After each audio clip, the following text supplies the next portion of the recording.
The rain in London doesn't fall the way it does anywhere else in the world. It doesn't pour. It hovers. Thin, gray, and persistent. Like a secret someone keeps breathing into the cold air just over your shoulder.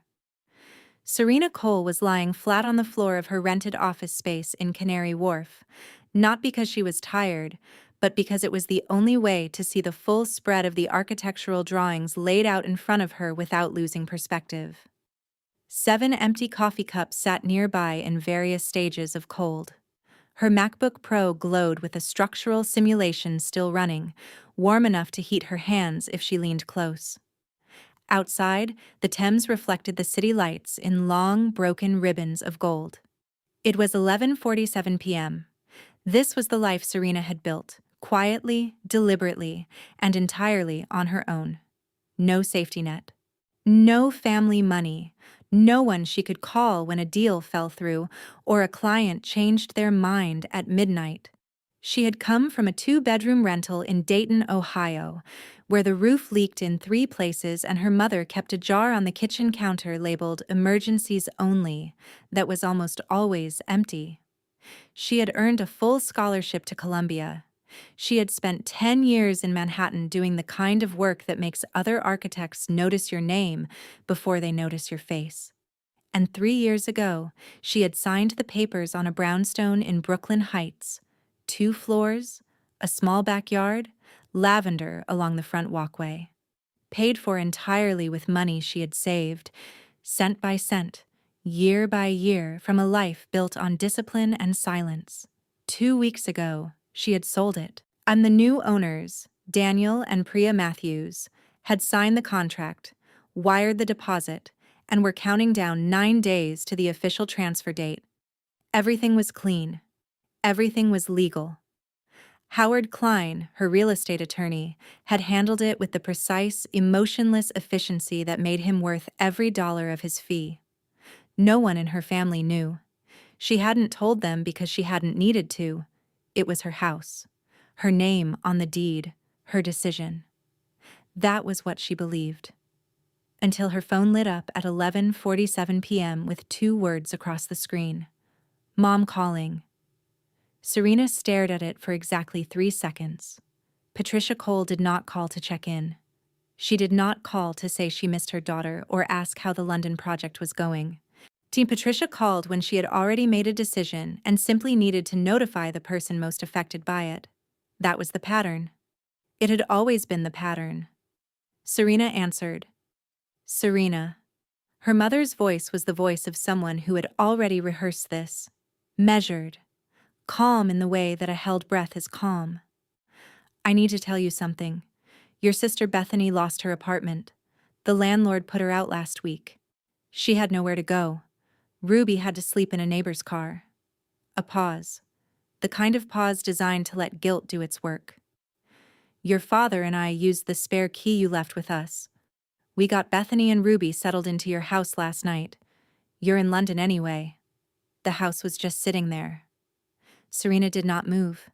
She was still lying on the floor, surrounded by architectural drawings worth millions, and in a city 6 time zones away from the house her mother had just handed to someone else. Mom. Her voice came out low and flat in the way that means the anger hasn't arrived yet, only the recognition of how serious something truly is. Do you know what I did 2 weeks ago? Silence. I sold that house. The silence on the other end of the line changed. It wasn't the silence of someone caught off guard. It was the silence of someone standing on ice and suddenly understanding what the cracking sound beneath their feet means. What did you say? Patricia whispered. And that was the moment Serena Cole realized this wasn't just a misunderstanding. This was a crisis. Serena didn't panic. She had trained herself out of panic a long time ago. Somewhere between her first rejected proposal at 26 and the third client who had taken her designs and credited someone else. Panic was a luxury. She couldn't afford it then, and she couldn't afford it now. She sat up from the floor, rolled the architectural drawings into a neat cylinder, and called Howard Klein. Howard answered on the second ring. It was almost midnight in London, which made it nearly 7 o'clock in New York, and Howard Klein was the kind of attorney who kept the same hours regardless of the city. Calm, precise, never surprised. Serena. His voice was steady. This isn't a social call. No. She walked to the window. Below, the Thames moved black and slow beneath the lights of Canary Wharf. My parents used my spare key and moved my sister into the Brooklyn Heights house. Tonight. They didn't ask me. I found out from my mother calling to tell me after the fact. A pause. Not of shock. Of calculation. The official transfer date is the 18th, Howard said. That's 9 days from now. Daniel and Priya Matthews have signed contracts, wired the full deposit, and by every measure of property law, that house belongs to them the moment we complete the handover. You are still the technical owner of record for 9 more days. But here is where it gets complicated. He paused again. The contract includes a standard vacant possession clause.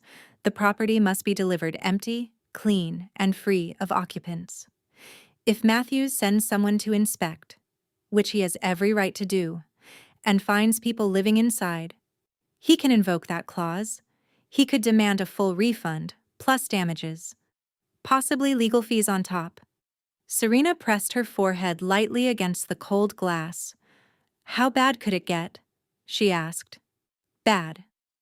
We're talking potential civil action, not criminal. You didn't do this. Your parents did. But you're the seller of record. In court, you would be the one named. Can we fix it in 9 days? We can try. But Serena, the person who needs to leave that house isn't just your sister. It's the situation itself. If your mother did this once, she'll justify it again. You need to handle the legal side and the family side at the same time, and those are 2 completely different problems. She knew he was right. She had been managing both sides of that equation for most of her adult life. The clean, documented world of contracts and square footage, and the invisible, undocumented world of a family that moved through her life like it had a standing invitation she never issued. I'm flying back tomorrow morning, she told him. I'll contact Matthews first thing. I'll tell him there was an administrative error with key access and that it will be resolved before the transfer date. I won't say more than that. Thank you. Serena. Howard's voice dropped a register. The register he used when he wasn't speaking as her attorney but as a person. This isn't the first time, is it? She looked at her own reflection in the dark glass. Tired eyes. A jaw she had learned to hold tight over the years, so nothing leaked out that shouldn't. No. She said quietly. It isn't. After she hung up, she stood at the window for a long time, watching London breathe in the rain.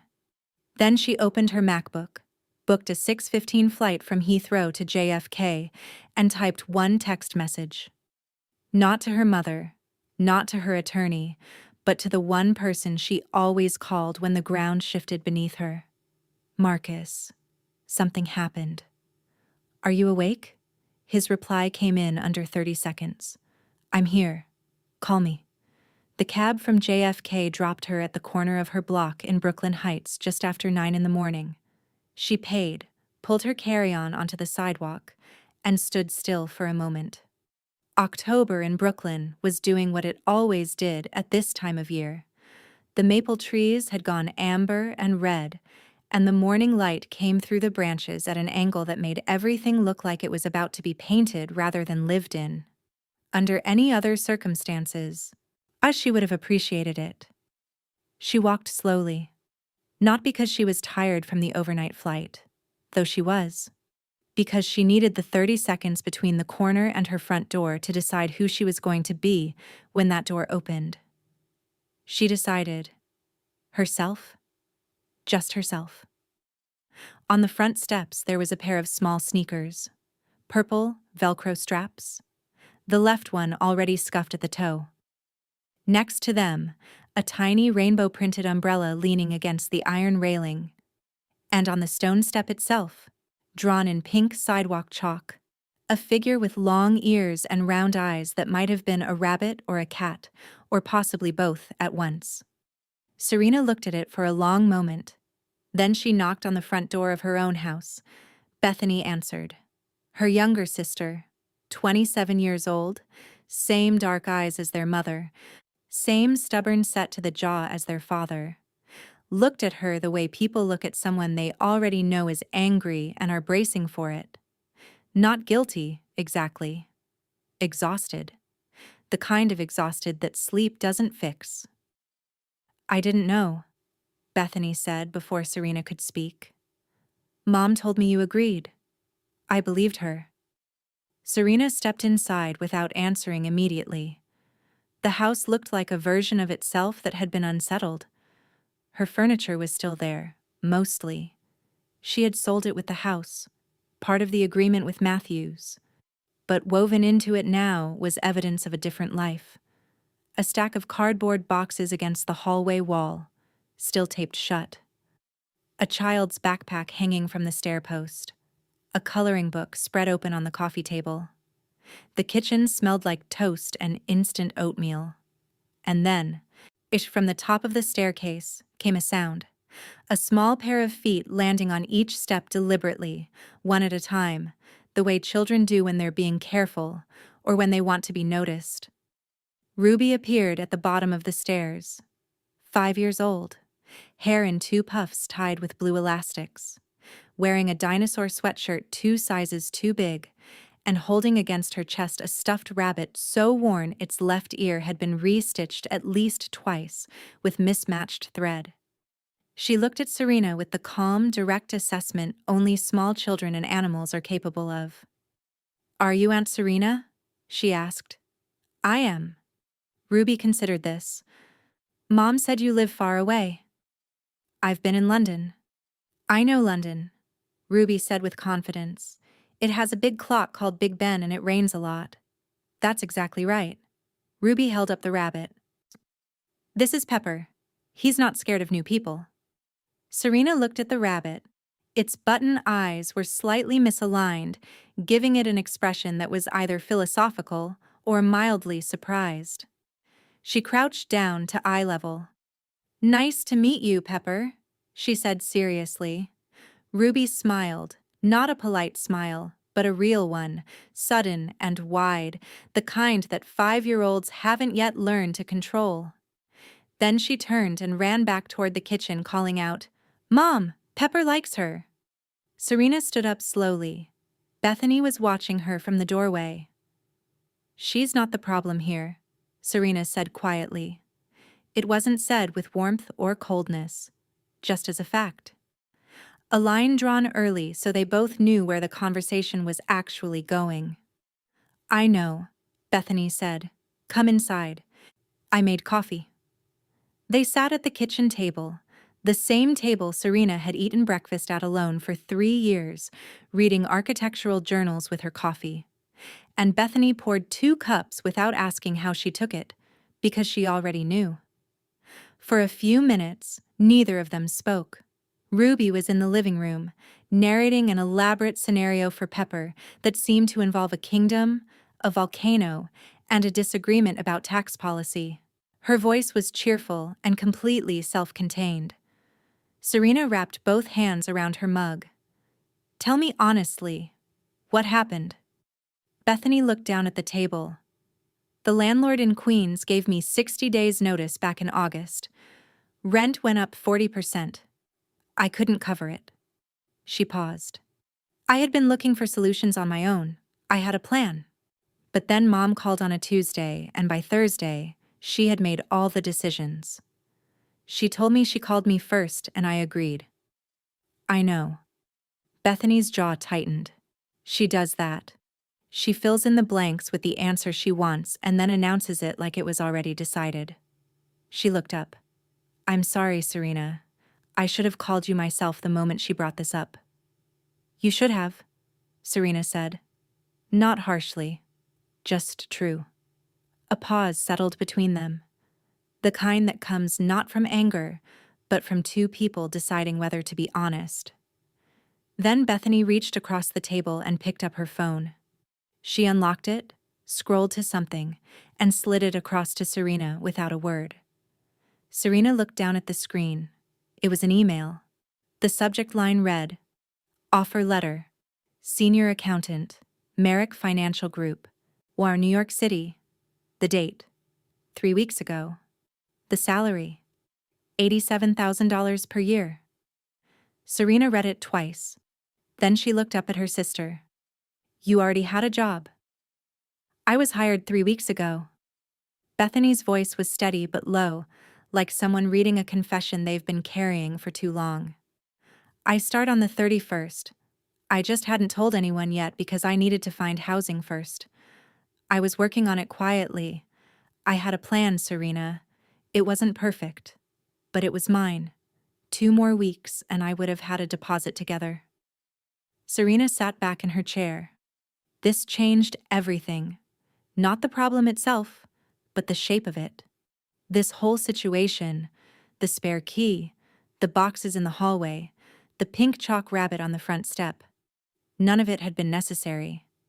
Bethany wasn't a woman without options. She was a woman who had been scooped up and relocated before she had the chance to use them. "Does Mom know about the job?" Serena asked. "No. She moved so fast I never had the opening to tell her. She announced the plan, bought the bus tickets, drove down to help carry boxes, and left before I could get 3 full sentences out." Bethany looked at her hands. By the time she was gone, I was here, and it felt too late to argue. Serena thought about that. Her mother hadn't rescued Bethany. She had interrupted a rescue Bethany was already conducting for herself, and in the process, created a legal crisis that threatened a $1.35 million real estate transaction and the home of a young couple who had done absolutely nothing wrong. "How much do you need for a deposit?" Serena asked. Bethany blinked. "Serena, a loan, not a gift." You'll pay me back when you're ready." Serena pushed the phone back across the table. "How much?" Bethany was quiet for a moment. Then she named a number.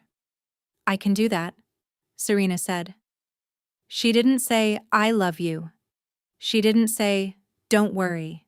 She just did the thing that actually helped, because sometimes that is the most honest form of love available. Somewhere in the living room, Ruby announced that Pepper had been elected queen. Patricia Cole called at 2 in the afternoon, which told Serena one thing immediately. Her mother had been rehearsing since morning. Serena was sitting on the front steps, the same steps where Ruby's chalk rabbit had been drawn, with a cup of coffee going cold in her hands and the autumn sun cutting sideways through the maple branches. She saw the name on the screen. She let it ring twice. Then she answered. "Serena."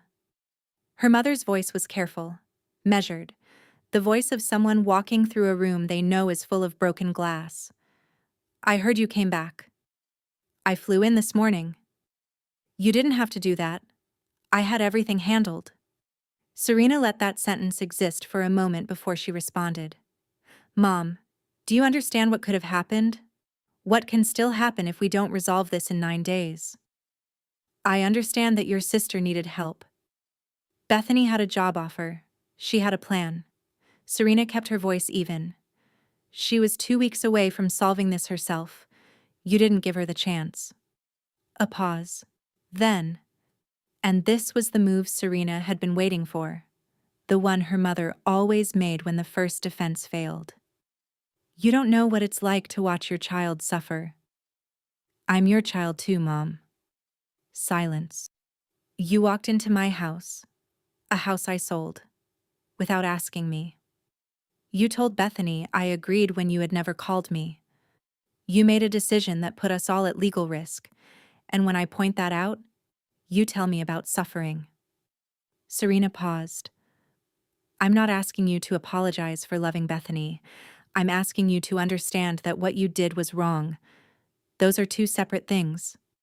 She could hear her mother's breathing, the slight shift of it. Not angry, but something closer to cornered. "Patricia." And here, from somewhere in the background, came a voice that Serena had not expected. Her father. Jean Cole did not interrupt.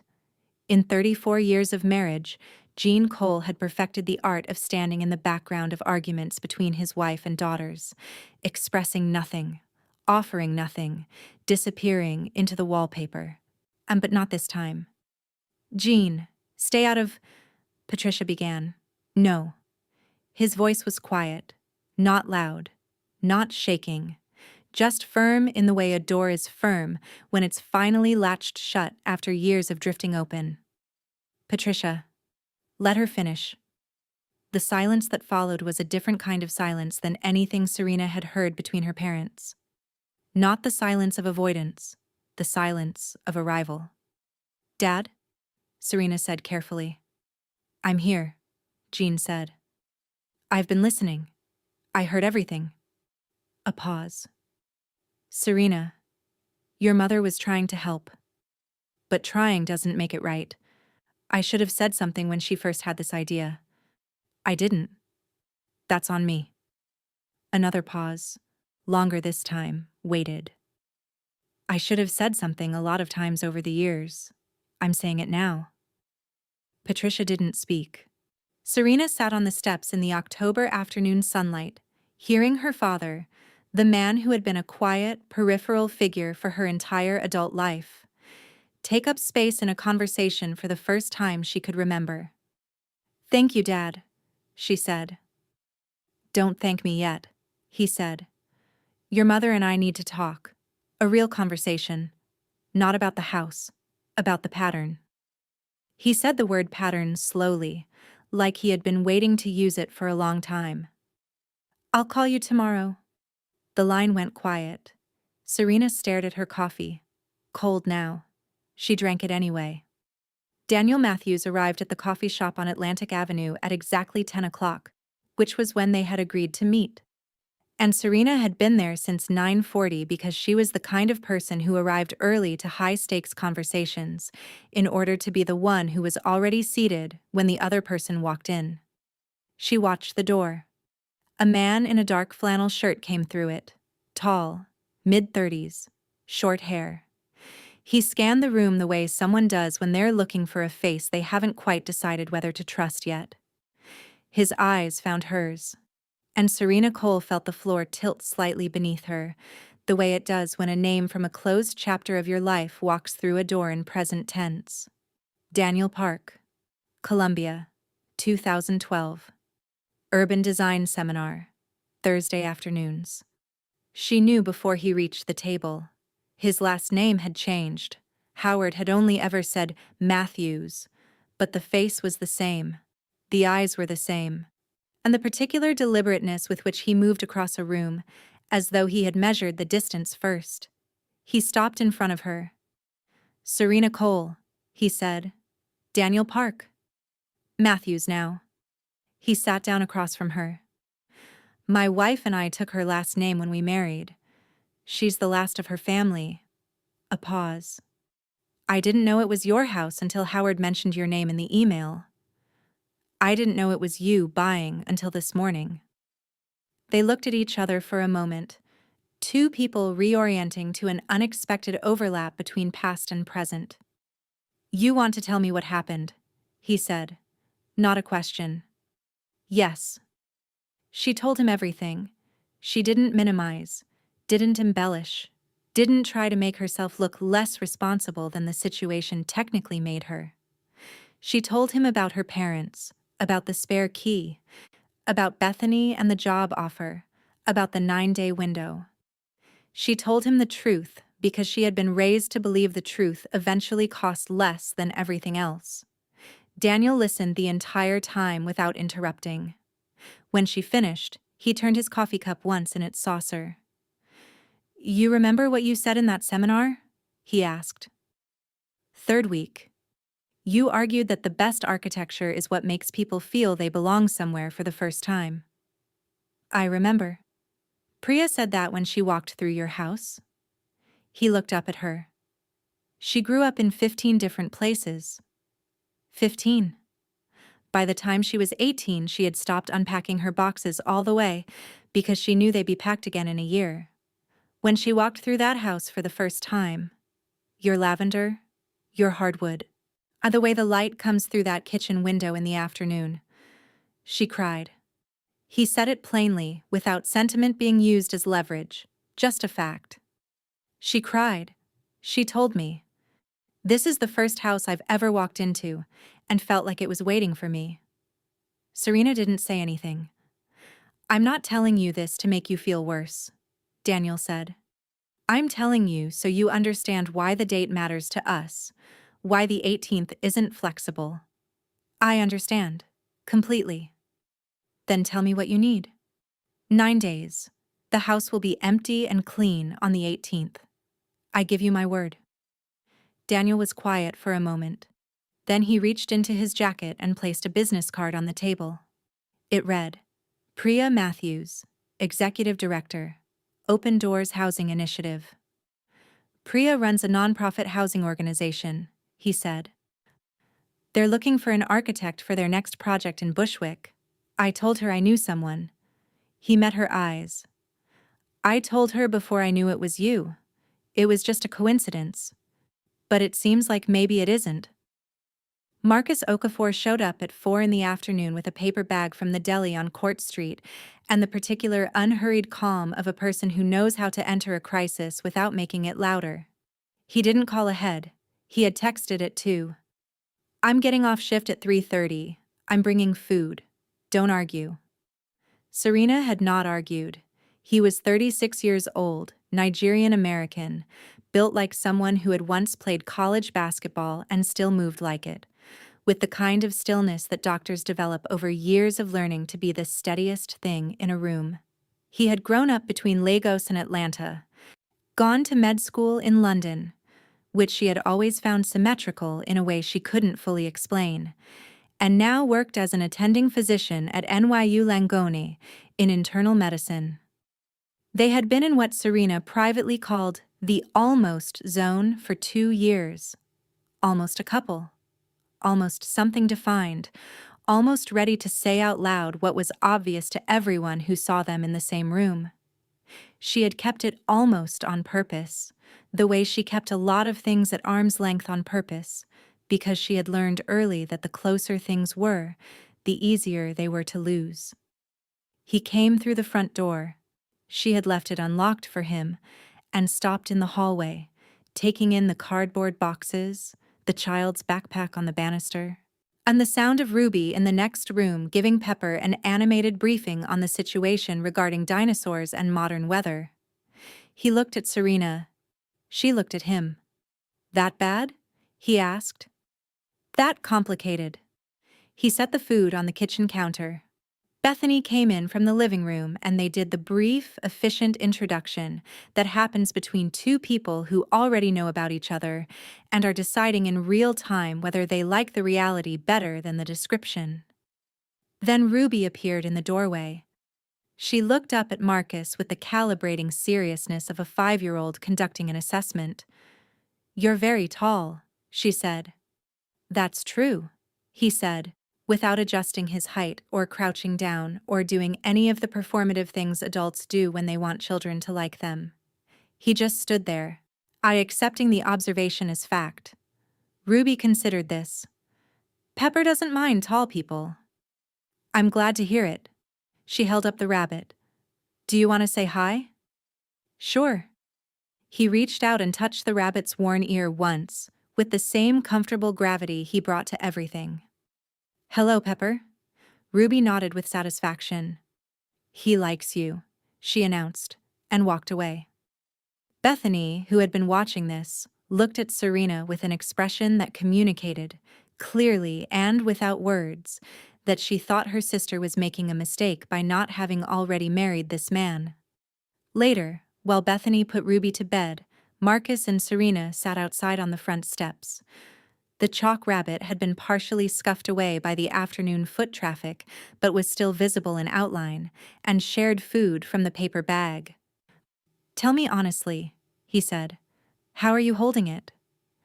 I'm holding it fine. She paused. I'm more tired than I want to admit. That's honest. The worst part isn't my mother, she said after a moment. The worst part is that she's done versions of this my entire life, and I kept giving her the access. I thought giving her the spare key was the safe, responsible thing.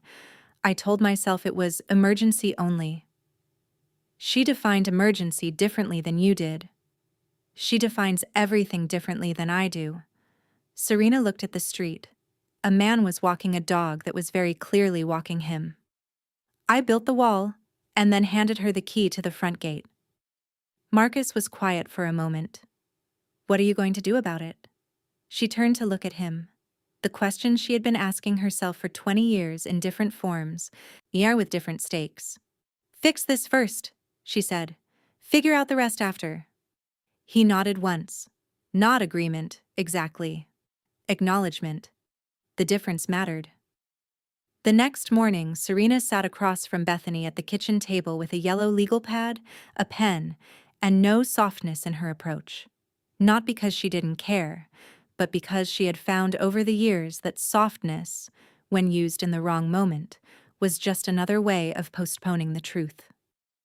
We're going to go through this, she said. All of it. Income, savings, expenses, options. Not to judge anything, just to see what's actually there. Bethany looked at the legal pad the way people look at medical test results they haven't opened yet. I hate doing this. I know. Do it anyway. They worked through it systematically. Income. Starting salary of $87,000 at Merrick Financial. Monthly take-home roughly $5,400 after taxes. Savings. $1,100 in checking. $400 in a savings account she had been adding to in $20 increments for 8 months. Expenses. Ruby's kindergarten enrollment fee, due November 1st. Health insurance gap before her new employer's coverage kicked in, and approximately $3,000 for first month, last month, and deposit on any apartment in the greater New York area that wasn't a converted storage closet. She was $1,400 short. Serena wrote the number at the bottom of the page and underlined it twice. That's the gap, she said. That's all it is. $1,400. Bethany looked at the number. That's not all it is. That's what I need to borrow from you after everything you've already... Serena, I can't keep taking from you. You haven't taken anything yet. Serena set the pen down. I'm offering a loan with no interest and no deadline. You pay me back when you're stable, on whatever schedule makes sense for you. I'm going to have Howard put it in writing so it's formal and there's no ambiguity later. Not because I don't trust you, because I want you to feel like this is a transaction between equals, not charity, from your older sister. Bethany was quiet. In the living room, Ruby was explaining something detailed about the natural habitat of rabbits, to no one in particular, or possibly to Pepper. Mom would never do it like this, Bethany said finally. No, she wouldn't. Mom would give the money and then hold it over me for the next 15 years and bring it up every time she needed a reason why I owed her something. She said it without bitterness, just the flat recognition of a pattern observed for a long time. You're not doing that. I'm not doing that. Bethany looked at the legal pad. She picked up the pen that Serena had set down. She added a line at the bottom, under the total. A simple sentence in her own handwriting, less tidy than her sister's. I will pay this back because it's mine to pay, not because I owe anyone a debt of guilt. She pushed the pad back across the table. Serena read it, looked up. That should probably be in the contract, she said. For the first time since Serena had arrived, Bethany smiled, not the careful, apologetic smile she had been wearing, but something real and briefly unguarded. That afternoon, Marcus helped them research apartments.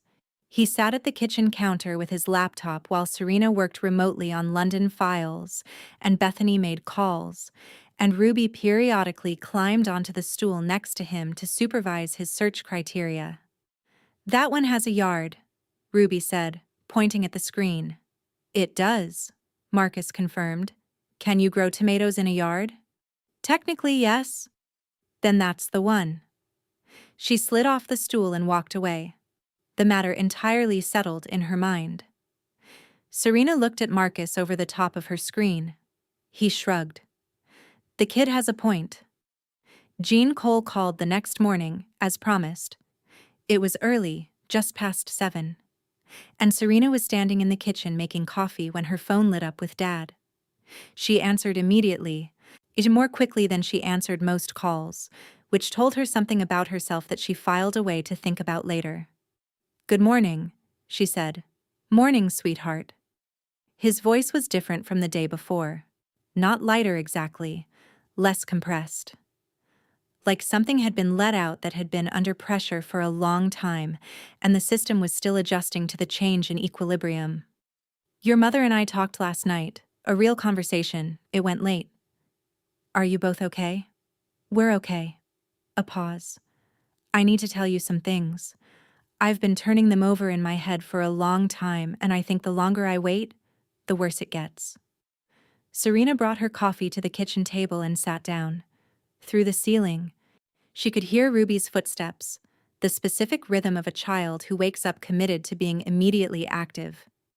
"I'm listening, Dad." Jean was quiet for a moment.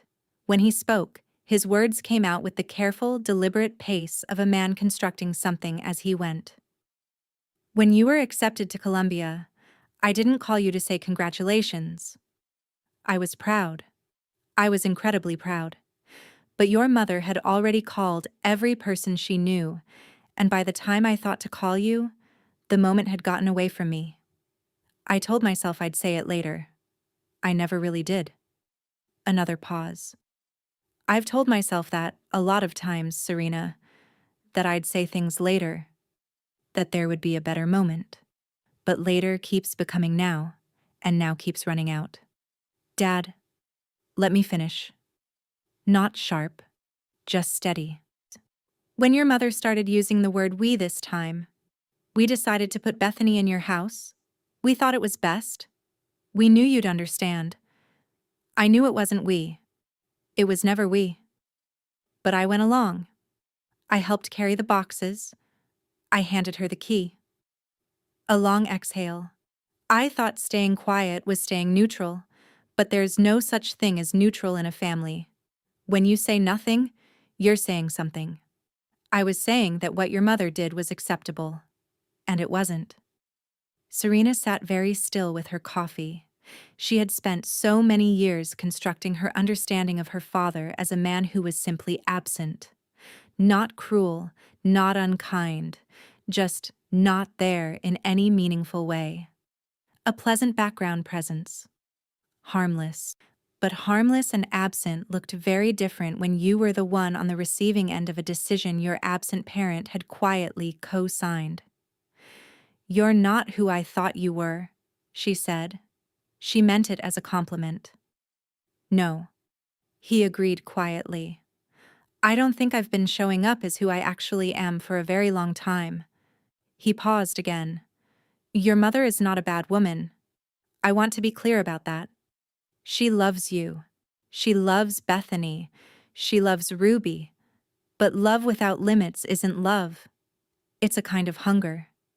And I've let her feed that hunger on the two of you without ever saying, 'This isn't right.'"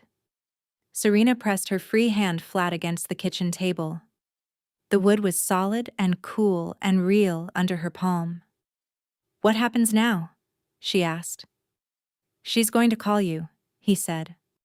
"And I think, for the first time in a long time, she's going to say something other than what she's rehearsed." He paused. "Give her the chance. I'm not saying forgive everything at once. I'm just saying, give her the chance." Upstairs, Ruby's footsteps moved toward the bathroom. The small, normal sounds of morning filled the house. "Okay," Serena said. "I will." Patricia called at noon. No rehearsal in her voice this time. That was the first thing Serena noticed. Her mother always had a script.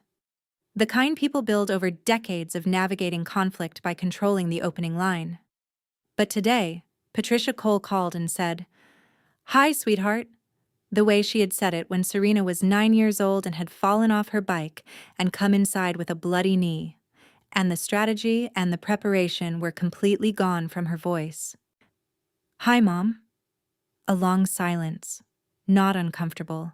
More like the silence before something is said that has needed saying for years and is now organizing itself at the threshold. "Your father talked to me last night," Patricia began. "For a long time. He said things he's never said to me before." Her voice was slower than usual, careful in a different way. Not the careful of someone managing a conversation, but the careful of someone stepping over ground they've just discovered is fragile. "He told me I love our girls the way a person holds something too tight, that I squeeze instead of hold." A pause. I didn't know how to respond to that. I sat with it all night. I didn't sleep. Serena sat in the living room. Outside, Bethany was on the front steps with Ruby, who was attempting to draw a more accurate rabbit on the sidewalk this time, consulting with Pepper directly for reference. "Did it feel true?" Serena asked quietly. "That's the worst part." Patricia's voice shifted. And beneath the composure, there was something raw. It felt completely true. And I don't understand how I lived inside something for this long without seeing it from the outside. She stopped. "I thought I was holding you together. All of you. I thought that was my job, to make sure nothing fell apart when no one was looking. I thought—" Her voice broke, small and quick. She caught it fast, but Serena heard it. "I thought," Patricia continued steadier now, "that if I didn't manage things, everything would come undone. And somewhere along the way, I stopped asking anyone what they needed and just started deciding. Because deciding felt like taking care of you. Because when I was a girl, no one decided anything for me, and things fell apart constantly." A pause. "That's not an excuse. I'm not offering it as an excuse. I'm trying to explain so that maybe, you can understand what it looks like from inside the thing instead of outside it." Serena thought of the spare key, how she had handed it over because she thought it was the responsible, loving thing to do. How she had told herself, in case of emergency. How neither of them had defined what that word meant, and how the gap between two different definitions had grown quietly into a crisis.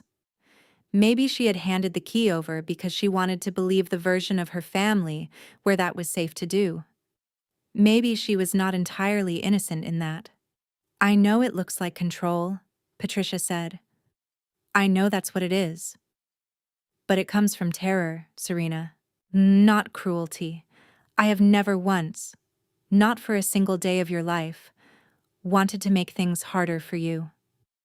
"I believe you," Serena said. "Do you?" "Yes. But Mom, believing your intentions are good is different from accepting the impact of the things those intentions cause." She said it gently, precisely. Both things can be true at the same time. Another long silence. Outside, Ruby's voice floated in through the window. "Pepper, hold still. I need to see your ear better." "I want to learn how to do this differently," Patricia said. "I don't know how, but I want to." "Then we start there," Serena said. "That's enough for today." Serena found Ruby sitting alone at the top of the stairs. It was late afternoon, the day after the call with her mother. Bethany was on a video interview for an apartment in Kensington, the two-bedroom with the small backyard and south-facing windows. And Marcus was on the kitchen counter with his laptop, reviewing something for the hospital.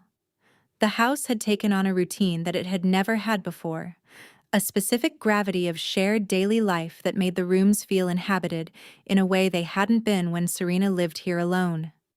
She almost didn't notice Ruby, but she looked up the stairs before heading to the kitchen.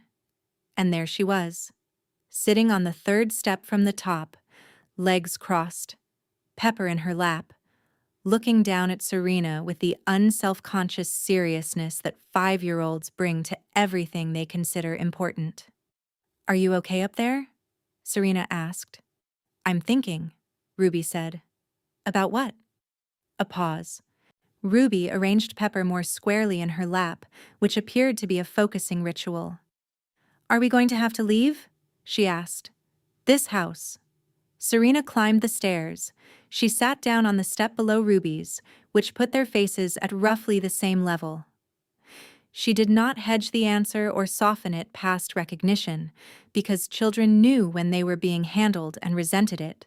And Ruby, in particular, seemed like the kind of child who would file the condescension away and remember it. Yes, Serena said. This house belongs to another family now. They're going to move in soon. Ruby absorbed this. Did we do something wrong? No, not you, not your mom. Serena said it clearly, without qualification. There was a mix-up with grown-up decisions. None of it was your fault or your mom's fault. Do you understand that? Ruby nodded, I accepting the information. Then, is it your fault? Serena looked at her niece. A fair question. A direct one. Partly, she said. I made a decision without telling certain people, and then someone else made a decision without asking me, and those two things ran into each other. She paused. It's being fixed. Ruby considered this for a moment. My teacher at my old school said mistakes are how you practice, she said. Your teacher sounds smart. She was okay. Ruby picked up Pepper and looked at his face. Is the new family nice? Serena thought of Priya Matthews crying in the kitchen on a house tour, thought of Daniel's voice saying she felt like it was waiting for her. Very nice, she said. Will they take care of your flowers? Ruby looked up. Mom showed me the purple flowers out front. She said you planted them. Lavender, Serena said. And yes, I told them to take care of it. They will. Ruby was quiet again for a moment. Then, without preamble, I like your house. Thank you. I think I'll like our new house too. She said it with a certainty that seemed to come from somewhere deep and instinctive, the part of a child that has learned to find the stable thing in each new situation, because children who move often develop that particular skill out of pure necessity. Pepper will too. He's adaptable. That's a big word, Serena said. Mom uses it a lot, Ruby said simply. She stood up, tucking Pepper under her arm. Are you going to be okay? She asked. Serena blinked. I'm sorry? You look kind of tired, Ruby said. Like when Mom gets that face. She pointed at Serena's face helpfully. I'm okay, Serena said. I promise. Ruby studied her for a moment longer, apparently satisfied. Then she walked past her down the stairs. Serena stayed on the step for a long moment after Ruby had gone, in the quiet of the hallway, thinking about what it cost and what it gave you to see clearly, the way children do, before the world teaches you to look away. They saw 3 apartments in 2 days. The first was in Crown Heights. 2 bedrooms, clean, reasonably priced, but the second bedroom was barely larger than the closet it shared a wall with. And when Ruby stood in the doorway and said, "Where would I put Pepper's things?" The agent looked uncertain, and Bethany looked apologetic. And Serena said quietly, "Let's see the next one." The second was in Flatbush. Listed as a 2-bedroom, but functioning more honestly as a 1-bedroom with ambition, the second room was a converted dining space that faced a brick wall and got approximately 45 minutes of natural light per day. Ruby stood at the narrow window, looked at the wall, and said nothing. This was more damning than anything she could have said. The third was in Kensington, 2nd floor of a well-maintained brownstone, 3 blocks from a school, a 15-minute subway to Midtown. The apartment had real windows, east-facing in the bedrooms, which meant morning light. The kitchen was small, but had good counter space. The bathroom was clean and had just been retiled. And through the back bedroom window, there was a yard. Not a large yard, maybe 20 feet deep, enclosed by a wooden fence that needed painting. A single old pear tree in the corner that was well past its productive years but still leafy and dignified. 2 raised garden beds built from cedar planks, filled with October-dormant soil. Ruby pressed her face against the window glass. "Mom," she said, "there are beds in the garden." "Garden beds," Bethany corrected automatically. "For growing things. Can we grow tomatoes?" The apartment agent, a young woman who had been professionally neutral through 2 previous apartments, softened slightly. "The last tenants grew cherry tomatoes and basil. The soil's good." Ruby turned from the window. She looked at Bethany with an expression of such complete conviction that it required no elaboration. "Mom," she said. Bethany looked at Serena. Serena looked at the apartment. The ceiling height, the original moldings, the way the light moved across the floor, the proportions of the rooms. She was an architect. She read spaces the way musicians read scores, quickly and precisely, with a sense of the whole before the parts. This was a good apartment. Not perfect. Good in the ways that mattered. "Beth," she said, "it's your call." Bethany walked slowly through the space one more time. The bedroom that would be hers, the smaller bedroom that would be Ruby's, the kitchen where she would make dinner after long days at Merrick Financial. She stood in the living room for a moment with her hands in her jacket pockets, looking at the window that looked out onto the quiet Kensington block. She turned around. "We'll take it," she said to the agent. Ruby pumped one small fist in the air. "Yes." Outside afterward, walking back toward the subway, Bethany touched Serena's arm. "Thank you," she said. "Not just for the money, for treating this like it was my decision." "It was your decision," Serena said. "You know what I mean." Bethany looked at her. "Most people in your position, with what Mom did, with everything that's at stake with the house, would have had an opinion about where we should live. You didn't. You just helped." Serena thought about that. She thought about how many times in her life she had been on the other end of that dynamic.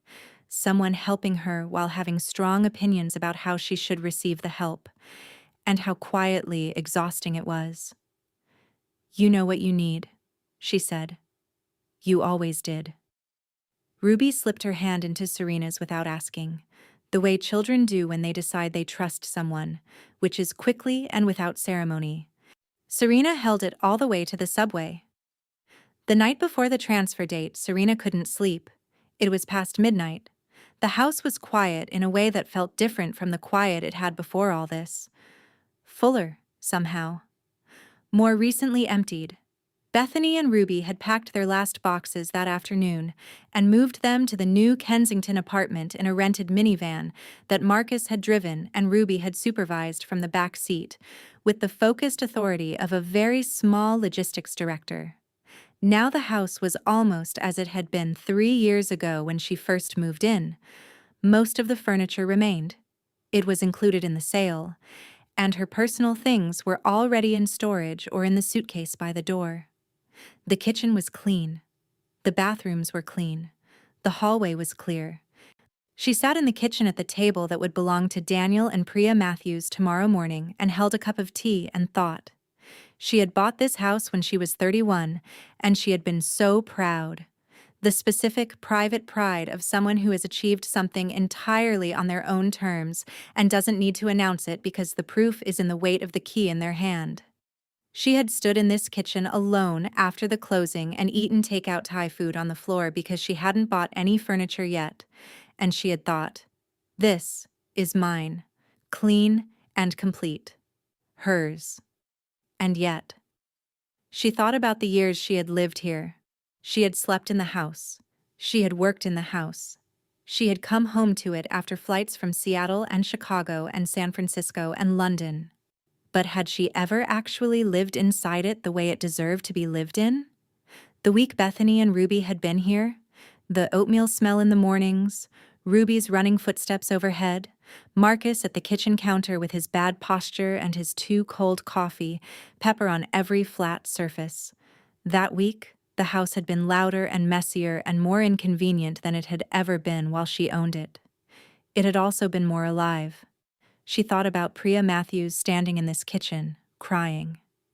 She thought about Daniel saying, "This is the first house she ever walked into," and felt like it was waiting for her. Maybe that was the real story of this house, not Serena's tenure in it, but the family it was waiting to receive. Maybe she had been a caretaker for something that was meant for someone else, and she hadn't known it until now. Ma Marcus had gone home hours ago. He had an early shift. Before he left, he had stood at the door with his jacket on and looked at her in the way he had that she still hadn't entirely learned to receive, direct and unhurried, as though he was seeing her clearly and had absolutely no plans to stop. "You did good this week," he said. "I didn't do anything special. You kept the thing from collapsing. You helped your sister without making her feel small. You treated the buyers with honesty." He paused. "You didn't have to do any of that. You could have let Howard handle all of it from London, but you came back." "I came back because it was my responsibility." "Sure," he said, "but how you handled it once you got here, that was a choice." She hadn't had an answer for that. Now, alone in the kitchen, and she turned her mug in her hands and decided that the feeling she was sitting with was not loss. It was the feeling of something having run its full course, like a project completed, or a season ending the way seasons are meant to end. Not cut short, not dragged out, but finished. She turned off the kitchen light and went upstairs to sleep. Tomorrow she would hand over the key. October 18th arrived the way important days often do, indistinguishable from any other morning until the significance of it settled in a few minutes after waking. Serena was up at 6. She made coffee in the kitchen for what she already understood would be the last time, using the machine that was included in the sale and that would belong to Priya Matthews in approximately 3 hours. She stood at the kitchen window and watched the Brooklyn Heights block come to life in the pale early light. A woman walking a dog in a yellow raincoat. A man unlocking a bicycle from the rack outside. The deli on the corner raising its metal shutter with the grinding sound that had been the punctuation of her mornings for 3 years. At 9, she did a final walkthrough of every room. Upstairs bedrooms, clear, clean, window latches secured. Bathroom, scrubbed, fixtures polished. The grout Serena had recocked herself 2 summers ago still holding perfectly. The hallway that had been stacked with Bethany's boxes was clear now, the wood floor unscuffed. She checked the backyard. The garden beds she had never quite gotten around to planting, the outdoor light she had replaced last spring, meet the old iron bistro set she had found at the flea market on Atlantic Avenue still standing in the corner. Everything was in order. At 9:40, Daniel and Priya Matthews arrived. Priya was smaller than Serena had expected, compact, with dark hair and the kind of quiet alertness about her eyes that belongs to people who have had to learn to read situations quickly. She wore a deep green coat and carried a paper bag. "I brought coffee," she said when Serena opened the door. "I wasn't sure if that was strange. I decided to bring it anyway." "It's not strange," Serena said. "Come in." They stood in the kitchen together, Serena, Daniel, and Priya, and Howard on a video call from his office to confirm the final paperwork. The transfer was efficient and quiet. Signatures confirmed, keys exchanged, the final acknowledgement filed. And then Howard's face on the screen said, "Congratulations to all parties," and disappeared. And it was done. Priya turned slowly in the kitchen, looking at the room as though she was layering her future over the present. Then she walked to the window, the same window Serena had looked out of at 6 that morning, and stood there quietly. "The light in here," she said, more to herself than anyone. "East-facing," Serena said. "Morning light from October through March is almost unbroken. I designed the cabinet layout around it." Priya turned. "You designed your own cabinets?" "I'm an architect. I couldn't help myself." Priya smiled. It was the smile of a woman who had spent a long time looking for something specific and had just confirmed she had found it. Outside, Serena paused on the front steps. The lavender along the front walkway had gone dry and woody for winter, the way lavender does, but it was still there, still rooted, still structurally sound, still holding its shape against the season. "Take care of that," she said to Priya, who had followed her out. "Don't cut it back too early. Let it come in on its own schedule in the spring." "I will," Priya said. "I promise." She paused. "Thank you, Serena. For all of it. For honoring the date even when it was hard." Serena looked at the lavender one more time. "Thank you for the grace you gave us to get there," she said. She picked up her suitcase from the front step, walked to the end of the path, did not look back. Marcus was waiting at the corner with 2 coffees. Serena flew back to London 3 days later. She took a window seat on the overnight flight and watched New York recede beneath her. The grid of lights, the dark ribbon of the Hudson, the bridges strung like lit chains between the boroughs. She had a glass of water and her Kindle open to a novel she had been trying to finish for 6 months. She read exactly 1 paragraph before she closed it. She thought instead. She thought about the 9 days that had just passed and what they had done to her understanding of several things at once: her mother, her sister, the house itself, and the specific quality of weariness that comes not from doing difficult things, but from finally doing things that should have been done long before this. She landed at Heathrow at 6 in the morning and took the Elizabeth line straight to Canary Wharf. By 7:30 she was in the rented office, coffee from the corner place on her desk, drawings open, the Thames doing its muted autumn thing outside the window. She worked for 12 hours straight. Not because she was avoiding anything. Because the work was genuinely there and genuinely waiting, and because there is a particular quality of focus that comes after a period of clarity. As if having dealt with one true thing honestly, the mind becomes more willing to deal honestly with everything else. The formal presentation was scheduled for the following Wednesday. 8 members of the client team, a conference room on the top floor, all the structural and aesthetic arguments she had been developing for 3 months, laid out in sequence. She was ready. Wednesday arrived overcast, which was London's default setting, and Serena stood in the conference room with her back to the window. The presentation boards arranged, the digital model loaded, her notes in her pocket, though she didn't plan to use them.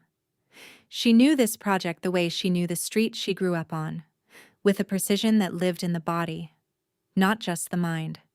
She talked for 40 minutes. She showed the vault ceiling with its 7-degree pitch that redirected light without creating glare. She walked them through the acoustic logic of the performance space. She explained the material choices in terms of longevity, not just aesthetics. She answered questions without deflecting. She changed one detail on the spot when a structural engineer in the room identified a valid concern, and she changed it calmly, without embarrassment. Because competence includes knowing when someone else is right. When she finished, the room was quiet for a moment. Then Graham Carter, the client director, a man who had spent 27 years in cultural development and had the affect of someone who had stopped being impressed by things sometime in the early 2000s, said, "That 7-degree vault? That's yours alone?" "Yes." "How many iterations?" 62 simulations before I committed to the angle." He wrote something on his notepad. Then he looked up at her. "I haven't told an architect their work was genuinely original in 4 years, he said. But this is genuinely original. He said it the way he said everything, flatly, with no decoration, which made it mean more. This is the work. After the room cleared, her British colleague James Whitmore fell into step beside her at the coffee station. "You know what that means," he said. "It means I can go home," she said. "When it's done. It means your name goes on the building, Serena." He poured his coffee. "Not the firm. Not the project number. Your name." That's what Carter just said in the language he uses. She looked out the window at the gray sky over the Thames, her name on a building. Something that would stand after her. Something that could not be taken back or reassigned or handed to someone else without asking. She thought, yes, that. Marcus texted her on a Tuesday. I have Thursday and Friday off. I found a cheap flight. Say yes. She stared at the text for 30 seconds. Yes, she typed back. He landed at Heathrow Thursday evening and texted from the arrivals hall. I'm here. Ian, I found a fish and chip shop in the terminal, and now I understand why the English are the way they are. She met him at Paddington Station. He came through the gate with a small duffel bag over one shoulder and a look of mild philosophical displeasure that she recognized as his expression for British weather in general. You look good, he said, which was the first thing he always said. You look like you just spent 8 hours in a middle seat. It was a middle seat. He fell into step beside her. Tell me about the presentation. She told him while they walked through the London evening, which was doing the thing it sometimes did in October, where it smelled faintly of leaves and coal smoke, and something sweetly cold that had no name. She told him about the 62 simulations and Graham Carter and the words genuinely original. She told it carefully, because she was still learning how to receive good things without immediately converting them into what came next. He listened without interrupting. They ate dinner at a small Italian place on Westbourne Grove. Pasta, house red wine, a corner table where the candle had burned down to the rim of its glass. The room was warm and low lit, and exactly the kind of place that asks nothing of you except to be present. Halfway through dinner, Marcus set down his fork. I need to tell you something, he said. Serena looked up. When I introduced Daniel Matthews to someone who was looking for an architect, that was 3 weeks before any of this happened. Before the house, before London, before your mother called. I was talking to Priya about her Bushwick project at the hospital, and I mentioned I knew someone. I gave her your name. He met her eyes directly. I didn't tell you because I wasn't sure it would go anywhere, but also because I wanted you to know that if it did go anywhere, it was entirely because of your work, not because of me. Serena looked at him. You've been sitting on that for a month, she said. Almost 6 weeks. And you didn't say anything. I was waiting for the right moment. Not for the reveal. For you to be in a place where you could hear it as what it actually was. Someone who believes in your work, telling someone else about your work, without it getting tangled up in everything else. She looked at her wine glass. You know what this is, right? She said. What? You're very deliberately and methodically dismantling every reason I've given myself not to do this. I am, he agreed. Marcus. Serena. I've been holding this at arm's length for 2 years. You know that. I know. And I haven't pushed, he said. And I'm still not pushing. But I'm also not pretending I don't know what I want. He set down his fork again, properly this time, and looked at her without any of the casual deflection he sometimes used as punctuation. I'm asking you directly. Are we doing this? Actually doing this? Not almost. Outside, London moved through its evening indifferently. Inside, the candle hit the rim of the glass and steadied, still burning. Serena looked at the man across the table. The man who had held her coffee while she cried once over a lost project and pretended not to notice, who had driven a rented minivan full of her sister's boxes without being asked, and who had introduced her to a career-changing opportunity and waited 6 weeks to mention it because he wanted her to own it fully. Yes, she said. We're doing this. They walked back from dinner through Notting Hill, taking the long way because the night was clear for once, and neither of them wanted to be inside yet. At some point, without deciding to, they stopped on a quiet residential street where plane trees arched over iron railings and the lamplight fell in warm circles on the wet stone pavement. The kind of London street that exists in movies and somehow, inexplicably, also in real life. Marcus stopped walking. Serena stopped beside him. "There's one more thing," he said. She looked at him. "Another 6-week secret?" "Longer." He reached into the inside pocket of his jacket. He brought out a small box, navy blue, simple, and the size of a ring box, which it was. He held it in his palm without opening it immediately. "I've had this since January." Serena stared at the box. "January," she said. 10 months. He was perfectly calm. "I've been waiting for the moment that was actually the right moment. Not the moment that just looked like the right moment from the outside."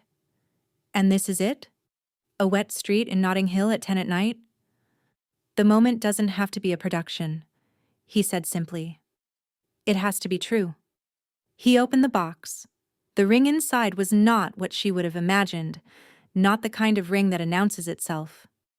It was a narrow band of warm gold, simple and clean, with a single small stone, the precise blue of a midday sky 10 seconds after rain, and set flush into the metal rather than raised. Around the outside of the band, barely visible, ran a fine engraved line that wound continuously it took her a moment to see it, like an architectural plan, like the trace of walls and rooms and spaces laid out from above. A building's footprint, abstracted and continuous, circling back to its own beginning. She looked up at him. "My sister made it," he said. "She's a jeweler in Lagos. I described you to her. How you see buildings, how you talk about light and structure, how you can look at a blank lot and see what belongs there." He paused. "She made something that would make sense to you." Serena looked at the ring. The plane trees moved overhead in a slight wind. A bicycle went past on the street behind them. "Marcus," she said. "You don't have to say anything yet," he said. "I'm not—" "Marcus," she said again. "I'm going to say yes. But I need a second to actually feel it before I say it." He closed his mouth. He waited. He was, she had come to understand, very good at waiting for the things that mattered. Serena looked at the ring in the lamplight. She thought about the house in Brooklyn Heights, which was Priya Matthews's home now and had always been waiting to be. She thought about Bethany in the Kensington apartment with the cedar garden beds. She thought about Ruby and Pepper and the chalk rabbit on the front step that had been partially scuffed away by foot traffic, but still visible in outline. Still there, still recognizable, even under everything that had walked over it. She thought about her name on a building in London. She thought about her father saying, "I should have said things earlier. I never did." Later keeps becoming now. She looked up at Marcus. "Yes," she said. He took the ring from the box and placed it on her finger. It fit exactly. She looked down at it, the gold, the sky blue stone, the fine line of a building's plan running around the band without beginning or end. "You had this made in January," she said. "Yes." "And you waited 10 months. "You were worth waiting for," he said, not as flattery, as a statement of logic. She looked at him for a long moment. Then she laughed, real and sudden and uncontrolled, the kind she couldn't remember the last time she had produced without effort. "You are," she said, "genuinely the most patient person I have ever met." "I told you," he said. "I'm a doctor. I know how to read the right time." November 1st. Bethany Cole's first day at Merrick Financial Group. She was awake at 5:30, which was 2.5 hours before she needed to be, because she was the kind of person whose anxiety had always expressed itself through early rising and excessive preparation rather than procrastination. She made coffee, checked her outfit for the 3rd time. A navy blazer she had bought from a second-hand rack at the Goodwill on 5th Avenue, dry cleaned and pressed, which fit her exactly right, and stood in the kitchen of the Kensington apartment watching the first gray light of morning come through the east-facing bedroom windows the way Serena had told her it would. Ruby was still asleep. At 6:15, Bethany went into her daughter's room. The room was small and imperfect, and absolutely Ruby's. Pepper occupied a dedicated spot on the pillow. 3 library books were stacked on the floor beside the bed. The window looked out onto the backyard, where the raised cedar beds were waiting for spring planting. A fact Ruby checked on with almost scientific regularity. Bethany stood in the doorway. She thought about the last 3 years. The apartment in Queens that had slowly become unaffordable, the divorce that had slowly become inevitable, the feeling of being carried along by events and other people's decisions, and her own learned helplessness until she couldn't clearly see what she had chosen and what had simply happened to her. She thought about the job offer email sitting in her inbox for 3 weeks, while her mother had rearranged her life without asking. She thought about sitting at Serena's kitchen table with the yellow legal pad and the pen and the number at the bottom underlined twice. $1,400. That was all that had stood between her and a start. She had not known how small the gap was until someone helped her see it clearly. At 8:45, she dropped Ruby at school. Ruby marched in with her backpack and turned at the classroom door to wave with the cheerful authority of someone who has adapted to new environments enough times to make it a skill. At 9:15, Bethany walked into the Merrick Financial Group offices on the 38th floor of a building on Park Avenue South and introduced herself to the receptionist. "Bethany Cole," she said, "senior accountant, first day." It was a simple sentence, unremarkable to anyone in the lobby, but Bethany said it with the specific, quiet, undemonstrative weight of someone reclaiming something that had always been theirs. That evening, she called Serena. "How was it?" Serena asked. She was still in London, but only for 10 more days. "Good," Bethany said. "Real. I knew what I was doing." A pause. It felt like the version of me that always existed, showing up to work for the first time. "That's because it is," Serena said. "I made the first payment to you," Bethany said. "Check the app." Serena checked. The transfer was already there. Not the minimum amount they'd discussed, slightly more.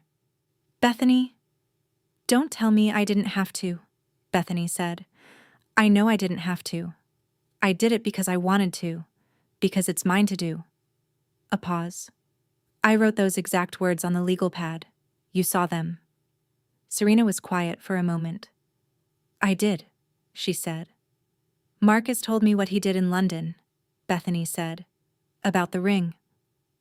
A small silence on Serena's end. "He told you?" "He asked me what you'd want. I told him you'd want something that made sense to you architecturally." A pause. "His sister came up with the plan engraving on her own, but he told her about your work first." "How long have you known about the ring?" "Since July." Bethany's voice had a note of quiet satisfaction she made no effort to conceal. "He asked me in July, not for permission. He doesn't believe in asking permission for other people's choices. He just wanted to tell someone who loved you." Serena flew home to New York on the 12th of November. She had been in London for 11 weeks total, the longest she had stayed in one city outside of New York in her adult life. She landed at JFK in the early afternoon, took the subway rather than a cab because she wanted the time, checked in and emerged at Smith Street Station in Carroll Gardens with her suitcase and a tiredness that was different from exhaustion. Lighter, less loaded, the kind that comes after a long project that has gone well. She walked 3 blocks north, turned right, and stopped in front of a building on the corner of a residential block in Cobble Hill. 5 stories, pre-war brick, wrought iron balconies on the upper floors, a dry cleaner and a small flower shop at street level. 4th floor, corner unit. She had signed the lease 3 weeks ago from London over email. The apartment had belonged previously to a retired landscape architect who had spent 20 years filling it with plants and bookshelves and the accumulated evidence of a life spent noticing things. The shelves were gone now, and the plants had gone with him. But the apartment retained something of his presence in the quality of its light and the thoughtfulness of its proportions. Serena had known from the photos, and confirmed in person from the floor plans, that she would feel this way about it. She let herself in. High ceilings, wide plank floors, south and west-facing windows that in November caught the low afternoon light and threw it long and gold across the empty rooms. A kitchen with good counter space, and a window above the sink that looked out onto a side street with a row of ginkgo trees going full autumn yellow. She set her suitcase down in the living room and stood in the center of the empty apartment with her coat still on and looked at it. This is mine. Not the same way as the first time. The first time it had been a declaration against uncertainty, proof of something. This time it was just a fact, quiet and sufficient. She began to unpack. Marcus had left a housewarming gift on the kitchen counter. A small envelope taped to a large pot of basil, full and green and fragrant in a way that suggested it had been watered within the last few hours. The card inside read, "You said you were bad at keeping plants alive. I chose the most forgiving one. Basil thrives on being used." She laughed, set the card down, and made a mental note to find a good spot near the window. A week later, Bethany and Ruby came for dinner. Ruby walked through the door and immediately began a systematic assessment of the apartment, checking each room with Pepper tucked under one arm, reporting back her findings. "This room has good light. This one is smaller but cozy. The kitchen smells nice." Pepper approves. Bethany sat at the kitchen counter and watched her sister cook. A real dinner, the kind Serena rarely made for herself when she was alone, and drank a glass of red wine and said almost nothing for a long time. Then, "You look different." Serena didn't look up from the pan. "Different how?" "Less like you're carrying the building on your back." A pause. "More like you're living inside it." Serena thought about that. It was the most accurate thing she had heard in months. After dinner, Ruby fell asleep on the couch under Marcus's coat. Pepper held tight to her chest. The four adults sat at the kitchen table with the remnants of the meal between them, talking in the easy, unremarkable way of people who have been through something real together and come out the other side with nothing left to prove to each other. The basil on the windowsill caught the lamplight and threw small shadows across the counter. Outside, New York moved through its November evening. Cold and luminous and absolutely itself. April. The kind of April that Manhattan earns after a winter of gray. Sudden and genuine, like a door opened in a dark room. The trees in Cobble Hill went from bare to green between 1 week and the next, and the flower shop downstairs started putting its buckets on the sidewalk again, and the city rearranged itself toward light with the collective, unconscious efficiency of 10 million people deciding simultaneously that it was time. Serena was at the kitchen table with her coffee when the text from Priya arrived. A photo. No caption. The lavender along the front walkway of the Brooklyn Heights house was blooming, the first full spring of the Matthews tenancy. Thick and violet, and exactly what lavender does when someone tends it with the patience it requires.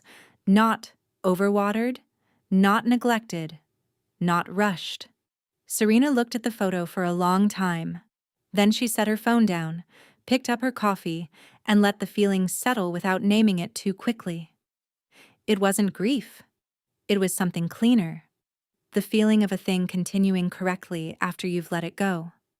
The lavender was still there. It had simply passed from her care to someone else's, and was thriving under different hands.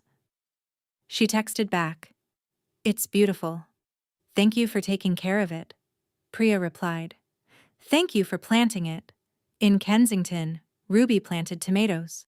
She had been planning it since October with the sustained focus of a child who has decided that a project is important and will not be deflected. Bethany had bought seeds, 2 grow bags, and a small watering can shaped like an elephant. Ruby had conducted preliminary soil assessment, holding a handful of dirt up to the light with the gravity of a geologist, and declared it satisfactory. By late April, the first green shoots had appeared. Ruby sent Serena a photo every other day. No caption, just the photo. The small shoots, then the growing stems, then the first yellow flowers, as regular and unpretentious as a status report. Serena showed each one to Marcus. He looked at them with the same seriousness he brought to medical charts. "Good growth rate," he said. "She's going to be insufferable when the actual tomatoes arrive," Serena said. "Justified," he said. Patricia Cole called in April, as she had been doing more regularly now, since the January visit to New York where she and Jean had stayed in a hotel on Smith Street and come to the Cobble Hill apartment for dinner 3 times, each one slightly easier than the last. "I signed up for something," Patricia said, without preamble. "For what?" "A class, at the community center." A pause that had, for the first time in Serena's memory, a quality of shyness in it. "It's called Listening to Give Rather Than Manage. Some kind of communication workshop. Your father found it." Another pause. "He thought it might be useful." Serena set down her coffee mug. "Dad found it?" she said. "He's been reading books," Patricia said, in with the slightly bewildered tone of someone describing a new species of animal. "He went to the library. He asked the librarian. He came home with 4 books and a library card he hasn't used since 1996. Jean Cole. Quiet Jean Cole, 37 years of standing in the background, was going to the library and asking for books about communication and signing his wife up for workshops. Serena thought about what her father had said in October. Later keeps becoming now, and now keeps running out. "Tell Dad I'm proud of him," she said. "Tell him yourself," Patricia said. "He's right here." A shuffling sound, then. "Hey, sweetheart." Jean's voice, warm and slightly awkward in the way of someone still learning to occupy space in a conversation. "Hey, Dad. How's the new project?" "Bushwick is in early phase, and it's going to be good." "I know it will," he said simply. The simplicity of it, no hedging, no qualification, landed with the full weight of something long overdue and finally paid. The basil on the kitchen windowsill had doubled in size.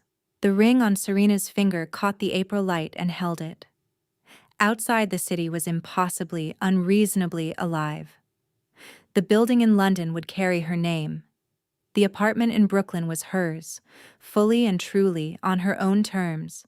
The family she had been born into was slowly, imperfectly, learning to be a family. And the life she was building with Marcus, not almost actually, was beginning to look like the thing she had not known how to want until it was already real. She thought, "This is enough.